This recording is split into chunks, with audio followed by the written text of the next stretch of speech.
નમસ્કાર વિદ્યાર્થી મિત્રો, ધોરણ 7 સામાજિક વિજ્ઞાન ભાગ 4। અગાઉના વિડીયોમાં આપણે દિલ્હી સલ્તનતની રાજ્ય વ્યવસ્થા અને તે સમય દરમિયાન કિલ્લા અને અન્ય બાંધકામોની ચર્ચા કરી। હવે વિજયનગર સામ્રાજ્ય ઈસવીસન 1206 ઈસવીસન 1290 તે સમયગાળાનું વિજયનગર સામ્રાજ્યની ચર્ચા કરીએ। તુગલક વંશના નિર્મળ સુલતાનોના સમય દરમિયાન દિલ્હી સલ્તનતના વિઘટનની પ્રક્રિયાનો પ્રારંભ થયો। તુગલક વંશના જે સુલતાનો હતા તે સમય દરમિયાન દિલ્હી સલ્તનતમાં વિઘટનની પ્રક્રિયાનો પ્રારંભ થયો। સૈયદ વંશ અને લોધી વંશ દરમિયાન આ પ્રક્રિયા ઝડપી બની। હવે દિલ્હી સલ્તનતની વિઘટનની પ્રક્રિયા સૈયદ વંશ અને લોધી વંશ દરમિયાન ખૂબ જ ઝડપથી થઈ। તૈમૂરના આક્રમણના કારણે પણ સ્થિતિ વધુ વણસી હતી। આપણે અગાઉ મુદ્દામાં જોયું કે દિલ્હી સલ્તનત ઉપર જ્યારે લોધી વંશનો અંત આવી ગયો ત્યાર પછી તૈમૂરના લોકોએ આ દિલ્હી ઉપર આક્રમણ કર્યું હતું અને તે સમયે આપણી પરિસ્થિતિ એટલે કે દિલ્હીની પરિસ્થિતિ ખૂબ જ ખરાબ હતી। આ બધી પરિસ્થિતિના કારણે ઉત્તર અને દક્ષિણ ભારતમાં અનેક પ્રદેશો સ્વતંત્ર થયા। હવે આ આક્રમણના કારણે આવી ખરાબ પરિસ્થિતિના કારણે ઉત્તર અને દક્ષિણ ભારતમાં અનેક પ્રદેશો જે હતા એ સ્વતંત્ર થયા, જેમાં વિજયનગર, બહમની, માળવા, મેવાડ, બંગાળ, જૌનપુર વગેરેનો સમાવેશ થાય છે। જે પ્રદેશો સ્વતંત્ર થયા છે તે કયા કયા પ્રદેશો છે? તો વિજયનગર, બહમની, માળવા, મેવાડ, બંગાળ, જૌનપુર વગેરે પ્રદેશો સ્વતંત્ર થયા। અહીં આપણે વિજયનગર અને બહમની રાજ્ય વિશે થોડી વાત કરીશું। હરિહરાય અને બુક્કારાય નામના બે ભાઈઓએ ઈસવીસન 1336માં તુંગભદ્રા નદીના કિનારે પોતાના રાજ્યની રાજધાની બનાવી વિજયનગર સામ્રાજ્યનો પાયો નાખ્યો। હવે વિજયનગર સામ્રાજ્યનો પાયો ક્યારે નખાણ્યો? તો ઈસવીસન 1336માં। કયા સ્થળે? તો તુંગભદ્રા નદીના કિનારે। કોના દ્વારા? તો હરિહરાય અને બુક્કારાય નામના બે ભાઈઓ દ્વારા। ફરીથી એક વખત, હરિહરાય અને બુક્કારાય નામના બે ભાઈઓએ ઈસવીસન 1336માં તુંગભદ્રા નદીના કિનારે પોતાના રાજ્યની રાજધાની બનાવી વિજયનગર રાજ્યના પાયો નાખ્યો। શરૂઆતમાં આ નગર તેમના ગુરુ સ્વામી વિદ્યારણ્યના નામ પરથી વિદ્યાનગર તરીકે ઓળખાયું। શરૂઆતમાં આ વિજયનગરનું નામ શું હતું? વિદ્યાનગર। કોના નામ ઉપરથી રાખ્યું હતું? તો હરિહરાય અને બુક્કારાયના ગુરુ હતા સ્વામી વિદ્યારણ્ય। તો સ્વામી વિદ્યારણ્ય તેમના ગુરુ હતા, તેમના નામ પરથી આ વિજયનગરનું નામ હતું વિદ્યાનગર। પાછળથી તેમના સમ્રાટોની લશ્કરી સફળતાના કારણે તે વિજયનગર તરીકે ઓળખ પામ્યું। પાછળથી તેમના જે લશ્કરો હતા, સમ્રાટોના જે લશ્કરો હતા, એ લશ્કરોની સફળતાના કારણે વિદ્યાનગર પરથી વિજયનગર નામ તરીકે ઓળખાયું। હરિહરાય અને બુક્કારાય સંગમ વંશના રાજા હતા। સંગમ વંશના રાજા હતા કોણ? હરિહરાય અને બુક્કારાય। વિજયનગર સામ્રાજ્ય સંગમ વંશ, સાલુ વંશ, તુલુ વંશ અને અરિવિંડુ વંશે શાસન કર્યું। વિજયનગર સામ્રાજ્યમાં કયા કયા વંશજોએ શાસન કર્યું? તો વિજયનગર સામ્રાજ્યમાં સંગમ વંશ, સાલુ વંશ, તુલુ વંશ અને અરવિંદુ વંશે શાસન કર્યું। હરિહરાય પ્રથમ અને બુક્કારાયે નાના રાજ્યને સામ્રાજ્ય બનાવવામાં મહત્ત્વનું યોગદાન આપ્યું। નાનું જે રાજ્ય હતું તેને મોટું સામ્રાજ્ય બનાવવામાં મહત્ત્વનું યોગદાન કોનું હતું? હરિહરાય અને બુક્કારાય। સાલુ વંશનું શાસન 20 વર્ષ ચાલ્યું અને ત્યારબાદ તુલુ વંશની સ્થાપના થઈ। 20 વર્ષ સુધી સાલવ વંશનું શાસન ચાલ્યું. ત્યાર પછી કયું શાસન શરૂ થયું? તુલુ વંશ શરૂ થયું. તુલુ વંશમાં કૃષ્ણદેવરાય જેવો શ્રેષ્ઠ શાસક થયો. તુલુ વંશમાં કયા રાજા થયા? કૃષ્ણદેવરાય, જે માત્ર તુલુ વંશનો જ નહીં, સમગ્ર વિજયનગર સામ્રાજ્યનો સર્વશ્રેષ્ઠ શાસક સાબિત થયો.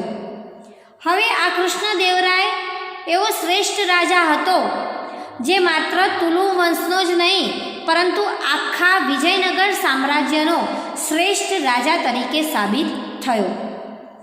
એટલું જ નહીં, તેણે ભારતના એક મહાન શાસક બનવાનું ગૌરવ પણ મળ્યું. ભારતનો એક મહાન રાજા બનવાનું ગૌરવ પણ તેને મળ્યું. તેણે શાસન દરમિયાન અનેક વિજયો હાંસલ કર્યા. કૃષ્ણદેવરાયનું મોટા ભાગનું જીવન યુદ્ધભૂમિ પર પસાર થવા છતાં તેણે વહીવટી તંત્રની ઉપેક્ષા કરી ન હતી. હવે કૃષ્ણદેવરાયે વહીવટી તંત્રની ઉપેક્ષા કરી ન હતી. કેમ નહોતી કરી? કારણ કે તેનું મોટા ભાગનું જીવન યુદ્ધભૂમિ ઉપર જ પસાર થતું હતું. તેથી તેણે વહીવટી તંત્રની ઉપેક્ષા કરી નહીં. તેણે રાજ્યમાં તળાવો, નહેરો ખોદાવી ખેતીવાડીને સમૃદ્ધ કરી. રાજ્યમાં શું કર્યું? તળાવો, નહેરો ખોદાવ્યા અને ખેતીવાડીને સમૃદ્ધ બનાવી. કેટલાક અયોગ્ય વેરાઓ નાબૂદ કરી પ્રજાનો પ્રેમ મેળવ્યો. જે વેરાઓ જે કોઈ અર્થ નહોતો, અયોગ્ય હતા, કોઈ યોગ્ય ન હતા, એવા વેરાઓને બંધ કર્યા અને પ્રજાઓ તરફથી પ્રેમ મેળવ્યો. વિજયનગરની પાસે નાગલપુર નામનું નવું નગર વસાવ્યું અને તેણે અનેકવિધ ઇમારતો અને મંદિરોથી શણગાર્યું. કૃષ્ણદેવરાય પોતે વિદ્વાન હતા. તેમણે સંસ્કૃત અને તેલુગુ ભાષામાં કેટલાક ગ્રંથો લખ્યા હતા. તેના સાહિત્ય કલાના ઉત્તેજનના કારણે તે આંધ્રના ભોજ તરીકે ઓળખ પામ્યા. તો કૃષ્ણદેવરાય પોતે મહાન વિદ્વાન હતા અને તેમણે સંસ્કૃત અને તેલુગુ ભાષામાં પણ ગ્રંથો લખ્યા હતા. તે પોતે સાહિત્ય કલાના પ્રેમી હોવાના કારણે તે આંધ્રના ભોજ તરીકે પણ ઓળખાયા. કૃષ્ણદેવરાયના અવસાન બાદ વિજયનગરમાં આંતરિક સંઘર્ષ અને કાવતરા શરૂ થયા. હવે કૃષ્ણદેવરાયનું અવસાન થયું ત્યારે વિજયનગરમાં અંદરો અંદર સંઘર્ષો થવા લાગ્યા. 23 જાન્યુઆરી 1565ના તાલીકોટાના યુદ્ધમાં મુસ્લિમ રાજ્યોના બનેલા સંઘની સામે વિજયનગરનો પરાજય થયો. વિજયનગરનો પરાજય ક્યારે થયો? 23 જાન્યુઆરી 1565ના દિવસે. કયા યુદ્ધમાં? તો તાલીકોટાના યુદ્ધમાં. યુદ્ધ બાદ પણ વિજયનગર સામ્રાજ્ય એક સદી સુધી ટકી રહ્યું. યુદ્ધમાં ભલે પરાજય થયો પરંતુ તેનું સામ્રાજ્ય એક સદી સુધી ટકી રહ્યું, પણ પહેલાં જેટલી ભવ્યતા પ્રાપ્ત કરી શક્યું નહીં. પહેલાં જેટલી ભવ્યતા હતી એટલી પ્રાપ્ત કરી શક્યું નહીં. હવે આગળ આપણે બહમની રાજ્ય વિશે જોઈશું. બહમનીનું રાજ્ય ઈસવીસન 1347 ઈસવીસન 1518. તુગલક વંશના સમયમાં જ દખ્ખણમાં જફર ખાને ઈસવીસન 1347માં બહમની રાજ્યની સ્થાપના કરી. બહમની રાજ્યની સ્થાપના કોણે અને ક્યારે કરી અને કયા વંશમાં થઈ? તો તુગલક વંશના સમયમાં દખ્ખણમાં જફર ખાને ઈસવીસન 1347માં બહમની રાજ્યની સ્થાપના કરી. આ રાજ્ય લગભગ 1.5 સદી સુધી દક્ષિણ ભારતની રાજનીતિ પર પ્રભાવ પાડ્યો. 1.5 સદી સુધી દક્ષિણ ભારતની રાજનીતિ પર આ રાજ્યએ પ્રભાવ પાડ્યો. જફર ખાને અલાઉદ્દીન બહમન શાહ નામ ધારણ કરી સ્વતંત્ર શાસન કર્યું. હવે જફર ખાને પોતાનું નામ બદલી કાઢ્યું. તેમનું નામ રાખ્યું અલાઉદ્દીન બહમન શાહ અને આ નામ ધારણ કરીને પોતાનું સ્વતંત્ર શાસન શરૂ કર્યું. તેણે નવા સ્વતંત્ર રાજ્યની રાજધાની ગુલમર્ગને બનાવી પોતાના રાજ્યમાં અનેક પ્રદેશો જોડ્યા. બહમની સામ્રાજ્યમાં અહમદ શાહ અને મુહમ્મદ શાહ ત્રીજાનું શાસન નોંધપાત્ર છે. તો બહમની સામ્રાજ્યમાં કયા બે શાસકો હતા? તો અહમદ શાહ અને મુહમ્મદ શાહ ત્રીજો. અહમદ શાહે ગુલમર્ગથી રાજધાની બીડર ખસેડી અને બીડરમાં અનેક ઇમારતો બંધાવી. અહમદ શાહ એમની રાજધાની ગુલમર્ગથી ખસેડીને ક્યાં લઈ ગયા? બીડર. અને બીડરમાં લઈ ગયા પછી તેમણે અનેક ઇમારતો બંધાવ્યા. મુહમ્મદ શાહ ત્રીજાનો વજીર મહમૂદ ગાવા હતો. મહમૂદ શાહ ત્રીજાના વજીરનું નામ શું હતું? મહમૂદ ગાવા. તેણે સક્ષમ વહીવટી તંત્રની રચના કરી.